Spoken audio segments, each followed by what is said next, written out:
at a kind of a crossroads with the Green Party right now. We're still not taking corporate dollars. Climate change is still happening. And so we have these really, really big problems that we need to solve that we don't necessarily find ourselves being able to solve. A lot of that due to the fact that we don't have the power. We haven't built the power even in our local communities to really impact some of these issues on a local basis and then therefore on a national basis. During the campaign, what we found were a lot of very noble, very hardworking people in every state party that were doing their level best to keep the lights on. And, the mere idea of having to expand beyond that basic task really was hard for people to swallow because they find themselves wearing all kinds of hats. And there are a lot of structural issues and a lot of reasons why that situation happens that I actually want to touch on a little bit later towards, as we roll into Chris's section. But the long story short is that we're a party of very, very committed people, very intelligent people, very passionate people. What we don't seem to have is a lot of power, political power. So you've heard in the recent few years, for example, the Australian Greens in Queensland, Australia, and how they really were able to double their proportional representation. And obviously that doesn't exactly correlate to what we deal with here in the United States.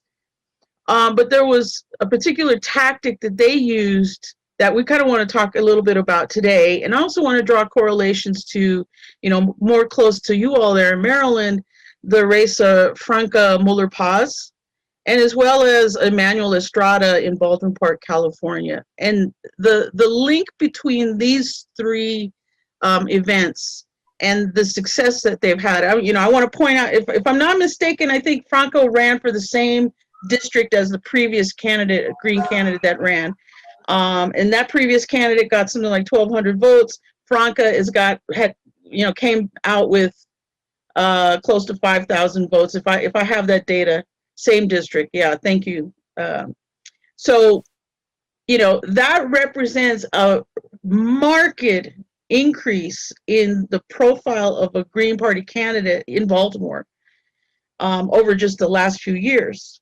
And, I'm going to say things that many of you already know.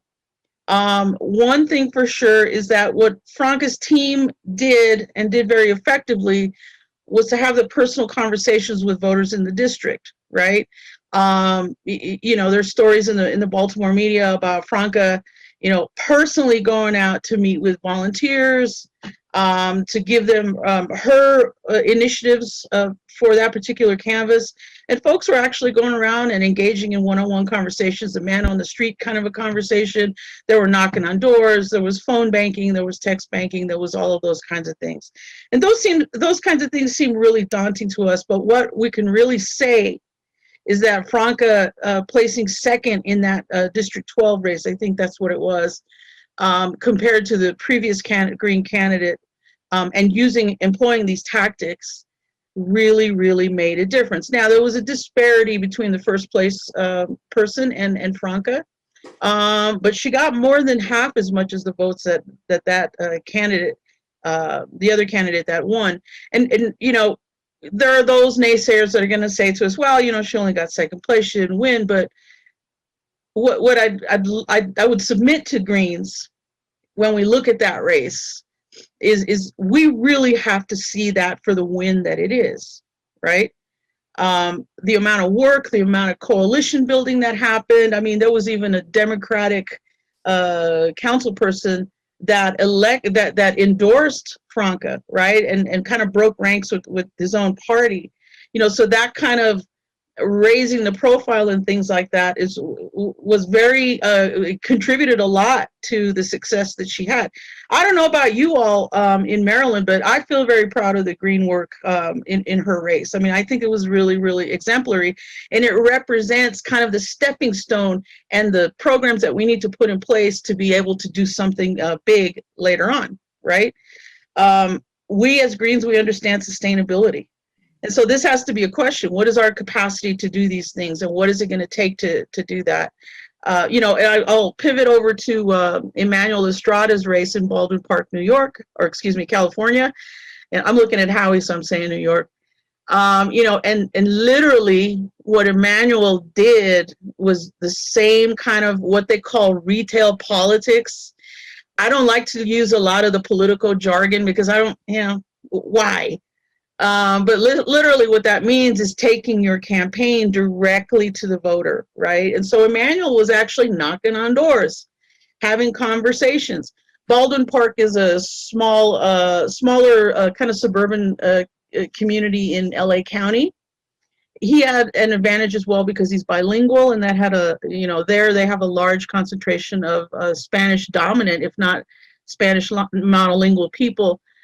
And he's very young. I mean, the stories that were in the media of that time were of Emmanuel having to take another job to help fund his campaign.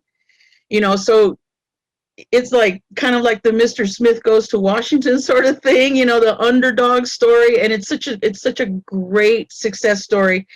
And it's all due to this one-on-one relational kind of organizing, as some people would say, retail politics, right?